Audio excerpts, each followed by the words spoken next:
All right, folks, I dropped this book September 2022, White Fear, How the Browning of America is Making White Folks Lose Their Minds. What did I say in this book? They are going to be coming after every single program that they believe gives us an advantage over them, even though nearly everything is for white folks in this country. Well, guess what? It happened on Wednesday. Go to my iPad, Anthony. Federal judge in Texas orders minority business agency open to all races. Now, the Minority Business Development Agency was created under President Richard Nixon. The purpose of this was to assist African Americans and other minorities when it comes to being able to do business with the federal government, providing skills, resources, also access to dollars. Now, the federal government spends upwards, y'all, of $600 billion annually in contracts. Go right to my iPad. In fiscal 2022, MBDA clients secured $1.6 billion in private and government contracts, agency data show. The agency also helped businesses raise $1.2 billion in capital, as well as create or retain roughly 16,000 jobs. Black-owned businesses received $680 million in contracts, the most of any group, followed by Hispanic-owned businesses at $526 million. Now, understand that's 2%. That's less than 2% of federal contracts. Oh, so what do these white conservatives do? They sued. So they argued that, oh, these are discriminatory, and then they give an unfair advantage to certain groups, as if white Americans have not had a massive advantage. So what they did was they filed a suit in Texas. And let me explain to you what they're doing, because they're judge shopping. They are specifically filing lawsuits in places knowing that judge is going to rule in their favor. All of y'all Simple Simon fools who kept telling me I was making too much of a big deal about Biden and Harris appointing federal judges, do you dumbasses now see what I was talking about? This one, again, out of 900 plus federal judges in America, this one federal judge issues this opinion and rules that the MBDA must now serve everybody and not just minorities. Go to my iPad. This judge, Pittman, has emerged as a consistent conservative voice on a range of politically volatile issues. In November 2022, he struck down President Biden's student loan forgiveness program.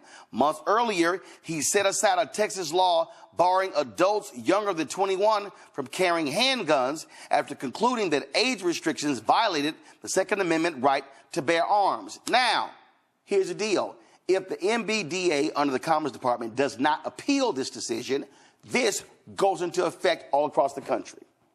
Scholars are now saying, oh, guess what? This ruling could very well change every single federal program that deals with disadvantaged businesses. Oh, I'm not done, Simple Simons out there. Guess what's then going to happen?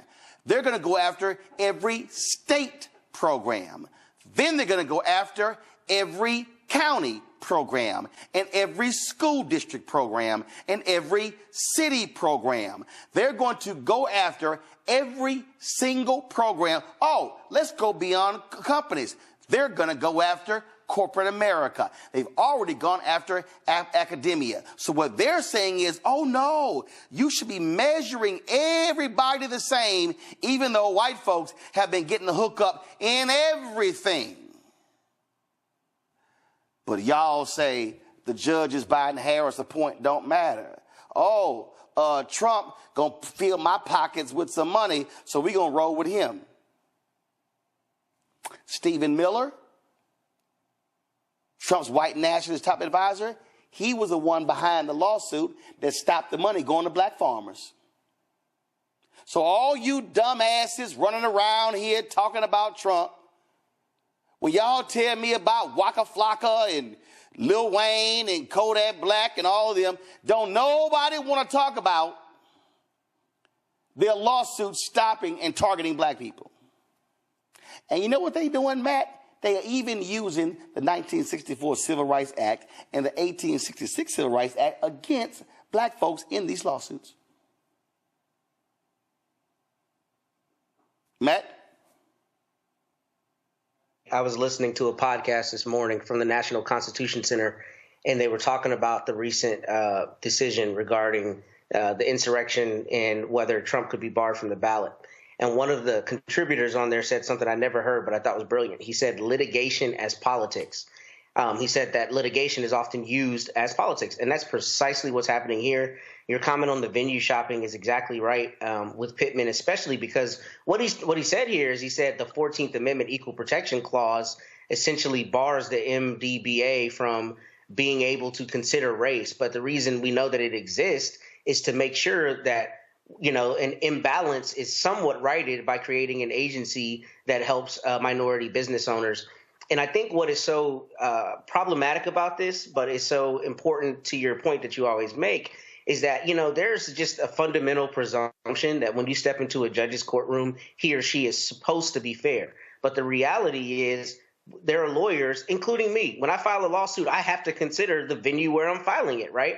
If I file in a judge's court where I know she's more inclined to be plaintiff friendly, then I know that may help my client.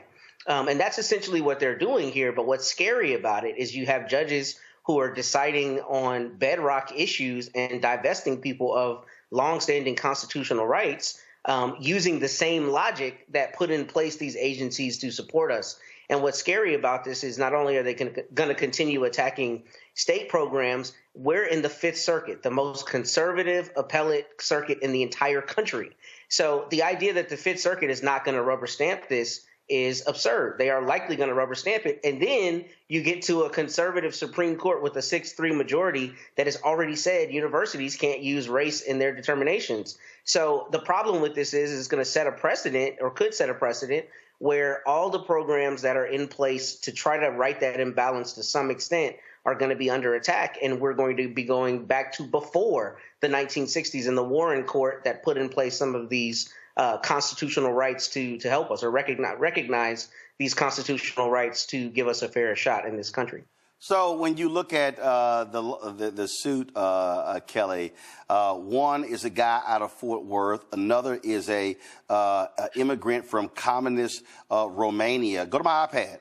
Another one is a white man out of Colorado, and then their whole deal is like, oh, they just wanted to be able to grow their businesses, and they all worked hard to get where they are. They all overcame obstacles in pursuit of the American dream. They all cared deeply about their businesses, and they all wanted but couldn't obtain assistance from the same federal program. They're also white, a salient detail in this case. Now, guess what?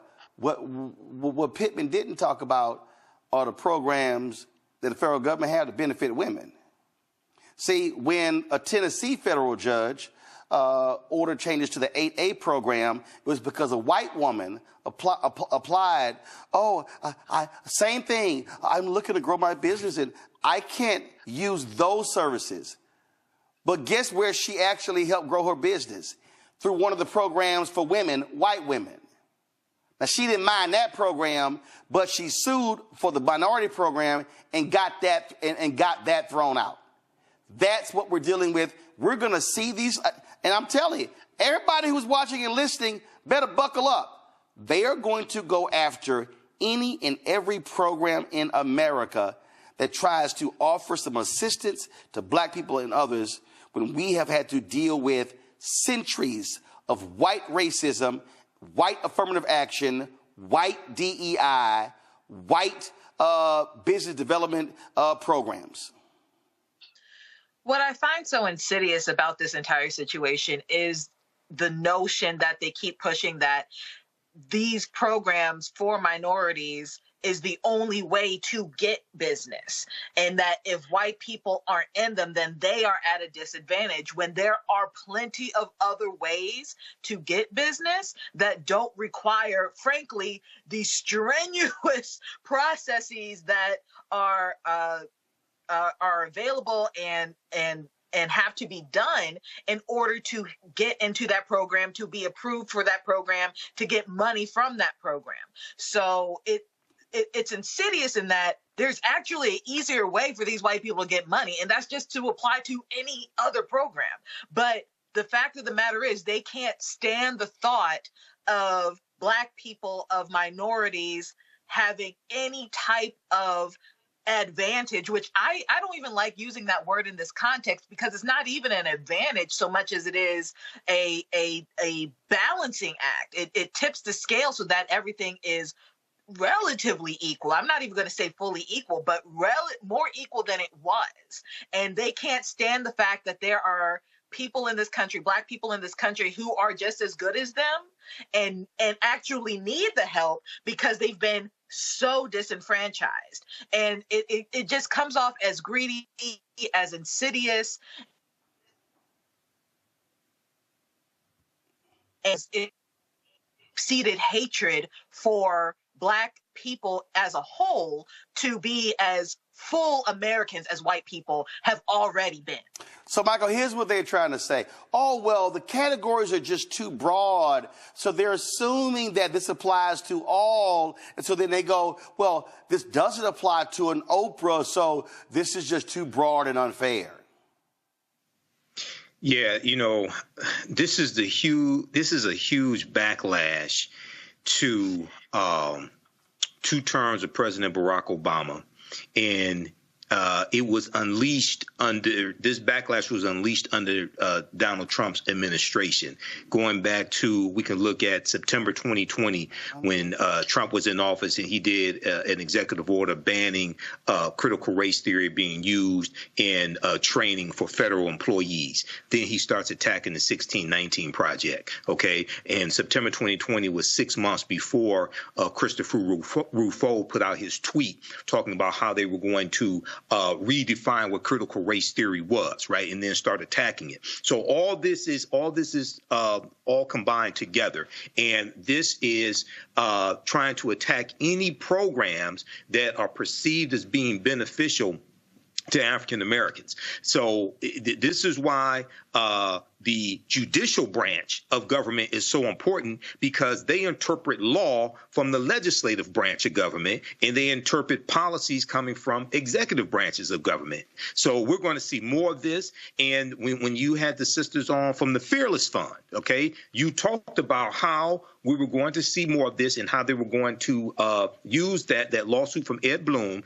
You said he was really trying to attack corporations. Here we see this attack on the federal government, and for them to use the 14th Amendment, which was created for African Americans, the 14th Amendment of 1868. Now they're trying to use that Reconstruction Constitution against us, and then trying to use the Civil Rights Act of 1866, which allowed African Americans to enter into contracts, legal agreements. That was specifically for African Americans. Now they're trying to use that against us also. So this is why elections have consequences, and why it's important to understand history. And once again, we have to take these people out of power, because it's going to get worse if we don't fight back. Yeah, I mean, again, I keep, and so for all y'all Simple Simons, hey man, you ain't that but a Democratic shield. All you done is said here, shilling for the Democrats. Do you idiots realize every single one of these judges ruling against affirmative action, ruling against the MBDA, ruling against the Fearless Fund, ruling for all of these folks, they're all conservative, Republican appointed judges. Mm-hmm. Can I jump in there? Go ahead. Can I say something? I just wanted to say, Michael really hit something on the head that's super important. These judges very often are textualists, and they talk about what the constitutional amendment was at the time, why it came about. And I'm so glad he mentioned that, because when you look at these Reconstruction era amendments, like the 14th Amendment, it was put into place to protect us, right? So the idea that a judge would use it as a bludgeon against the very people it was intended to protect is not only intellectually dishonest, but it shows you the reality of a conversation I was having with a lawyer the other day in the elevator in Travis County, where he said, man, I'm mad about that Supreme Court ruling. It very often seems like judges just come up with the destination and make up BS to get to that destination. And that's what you're seeing in this case. That's what you're seeing in all of these cases. There's a judge who is politically inclined to not like the idea that people are getting equality through the implementation and the interpretation of these amendments. So he or she just decides that they're going to find a way to take that right away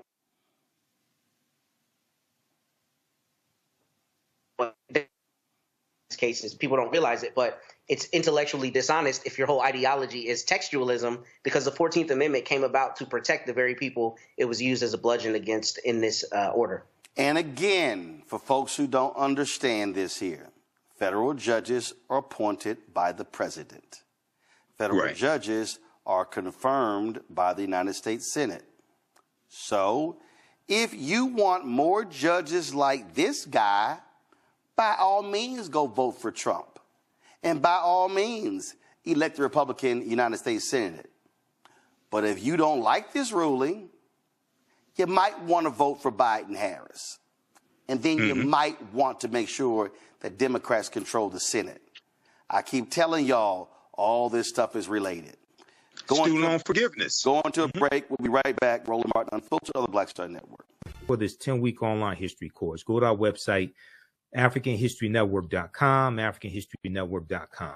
Okay, there's a 10-week online history course called Ancient Kemet, the Moors, and the Ma'afa, Understanding the Transatlantic Slave Trade, what they didn't teach you in school. I teach the class on Saturdays, 2 p.m. to 5 p.m. Eastern Standard Time.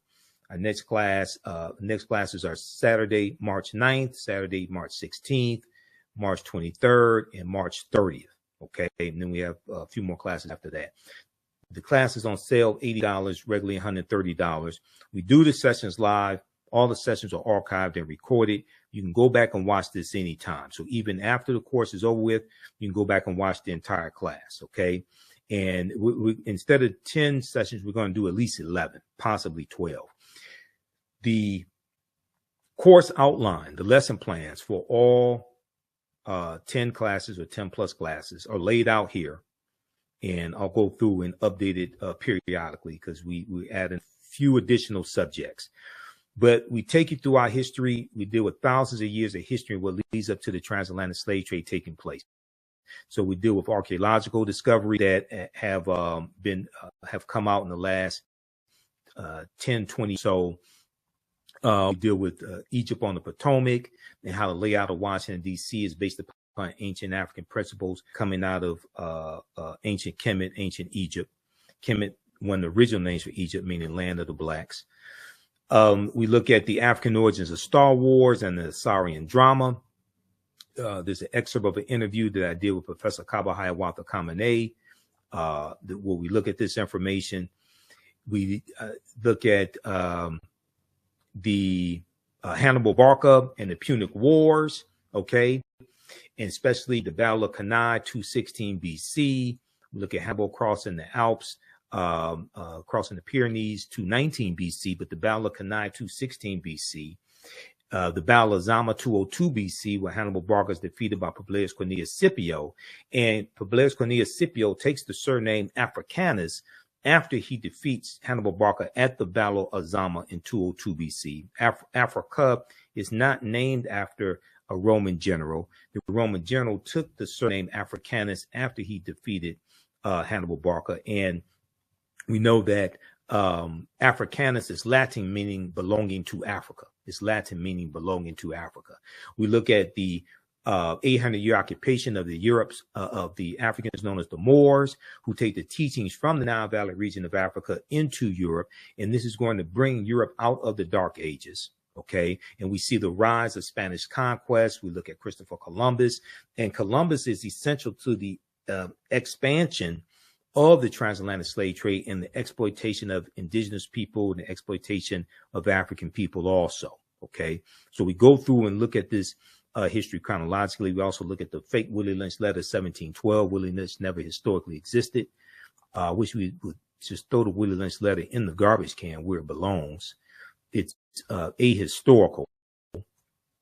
There are words in the Willie Lynch letter that didn't even exist in the early 1700s. Okay, the sentence structure, the syntax is not what they is not coming from England.